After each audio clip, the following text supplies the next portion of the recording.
teve sua origem quando a Terra era habitada por dinossauros. Resistiu aos rigores do processo natural seletivo por centenas de milhões de anos.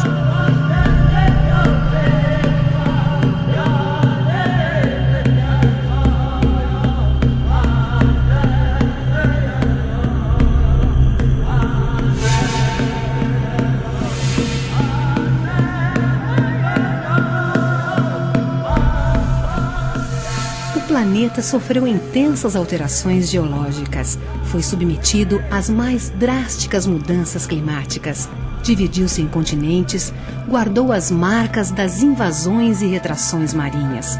Enfim, vivenciou os mais rigorosos fenômenos naturais, tendo a araucária como sobrevivente. Bem, a araucária tem uma história muito interessante, porque a primeira ancestral dessa espécie surgiu no tempo dos dinossauros, há mais de 250 milhões de anos. Depois ela veio evoluindo, foi se subdividindo em espécies diferentes até os dias de hoje. A floresta com araucária que nós temos aqui no Paraná e no sul do Brasil, ela assumiu a sua conformação final há cerca de 10 mil anos, quando terminou o último processo glacial, a última glaciação. Esta glaciação, então, teria iniciado há mais de 110 mil anos e terminado 10 mil anos atrás. Aí se desenhou a floresta com araucária moderna, digamos assim, que nós conhecemos.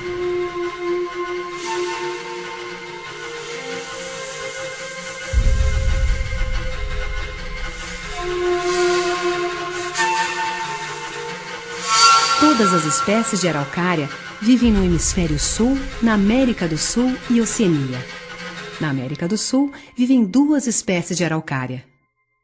A araucária do Chile, ou araucária araucana, que ocupa regiões do Chile e da Argentina. E a nossa araucária, a araucária angustifolia, também chamada de pinheiro do Paraná ou pinheiro brasileiro, encontrada no Brasil, Argentina e Paraguai. Até o início do século XX, a araucária dominava as paisagens do sul do Brasil, onde cobria boa parte do Planalto Meridional.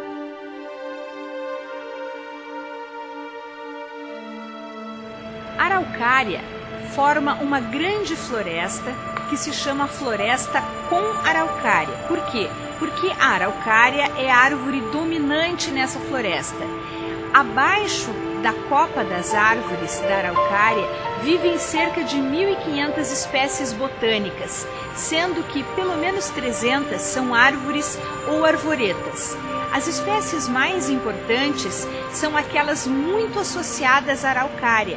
São árvores grandes, frondosas, bonitas, como a imbuia, todas as espécies de canela, o cedro e também a erva mate.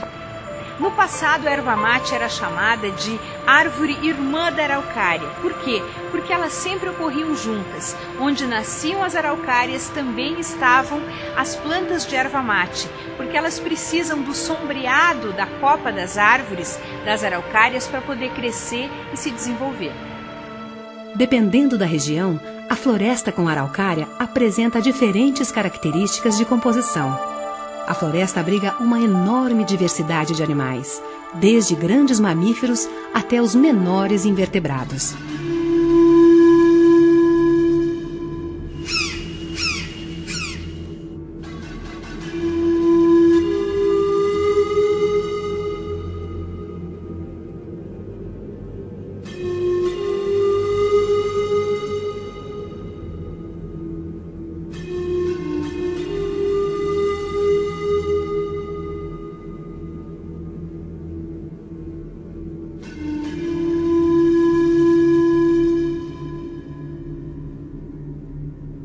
Existem centenas de animais vivendo na floresta com araucária.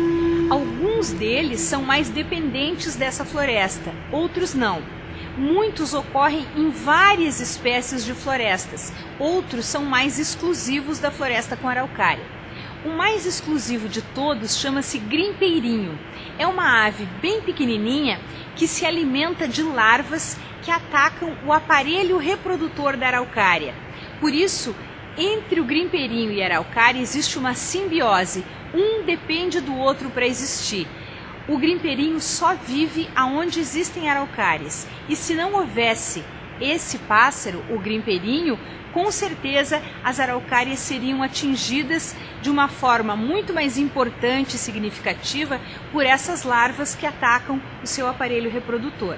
Mas na floresta com araucária existem várias espécies de animais, desde grandes mamíferos, como no passado existiam onças, pumas, muitos bugios, esses existem até hoje, e outras espécies de macacos, assim como antas, coatis, capivaras, várias espécies de cobras, o serelepe, espécies distintas de sapos, muitas espécies de papagaios. Em relação aos papagaios, existe uma história muito interessante, mas também muito triste. Algumas espécies de papagaios migram durante o inverno, a partir dos meses de abril e maio, aqui para o Planalto, para se alimentar do pinhão, que é a semente comestível da araucária. Quando algumas porções de floresta são derrubadas, o que acontece? Os pássaros, os papagaios, que vieram em bando e empreenderam um esforço físico muito grande para chegar até o Planalto e que vêm sempre para os mesmos locais. Se essa porção de floresta foi derrubada, eles não têm o alimento e não têm forças para voltar. O que acontece? Eles acabam morrendo no meio do caminho por falta de alimento. Então, muitas vezes, quando se derruba um pinhal, quando se derrubam as araucárias, não está se destruindo apenas a espécie florestal. Pode-se estar exterminando também muitas espécies de animais daquela região. Os primeiros habitantes da floresta com araucária foram os índios caigangue. Viviam da coleta dos pinhões, que são as sementes das araucárias, e da caça dos animais como a anta, o bugio e o coati.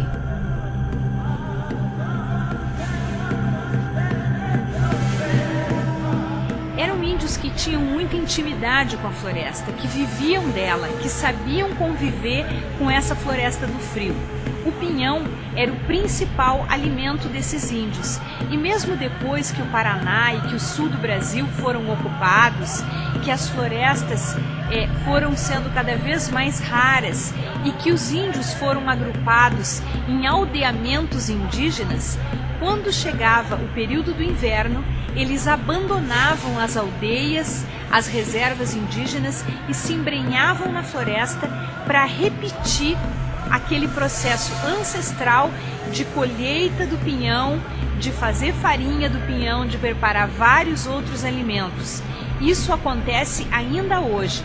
Em algumas cidades aqui do Paraná, a escola dos índios caingangue, dos índios pequenininhos, tem férias no mês de maio. Por quê? Porque em maio os pais dessas crianças, os índios caingangue, saem para o interior das florestas deles para buscar pinhão.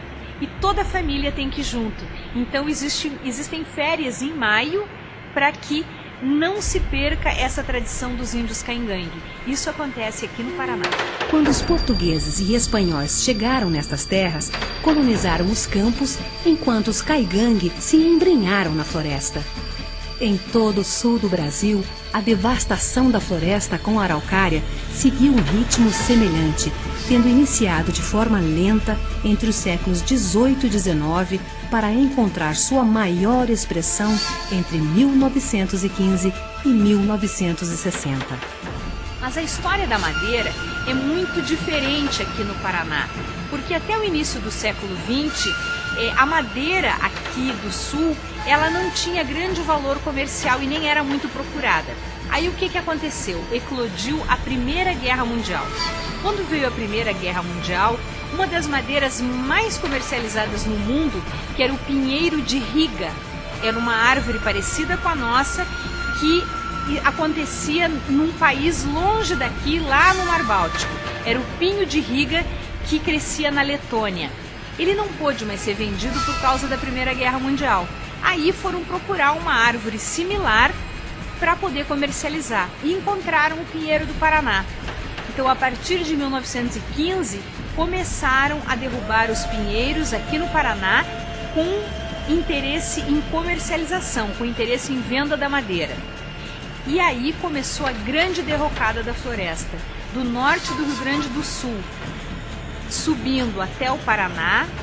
Muitas madeireiras foram se instalando e a floresta foi caindo, foi sendo derrubada, apesar dos avisos dos geógrafos, dos botânicos, dos historiadores, dos estudiosos, dos pesquisadores. Não houve jeito, não houve lei e não houve governo que se interessasse em salvar a nossa floresta. E ela praticamente se acabou. Para a gente ter uma ideia, a quantidade de floresta com araucária era tão grande que a área de floresta era equivalente a 457 vezes o tamanho do município de Curitiba. Hoje, restam menos de 7 Curitibas compostas de floresta com araucária.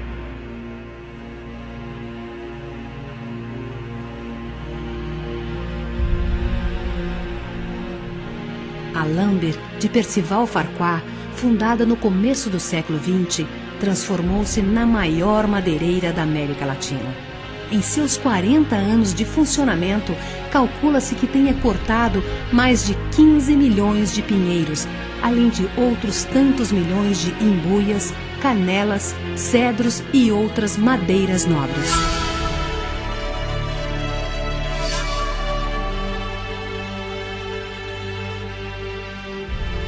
Com a devastação dos ecossistemas, inúmeras espécies de animais tiveram as suas populações drasticamente reduzidas.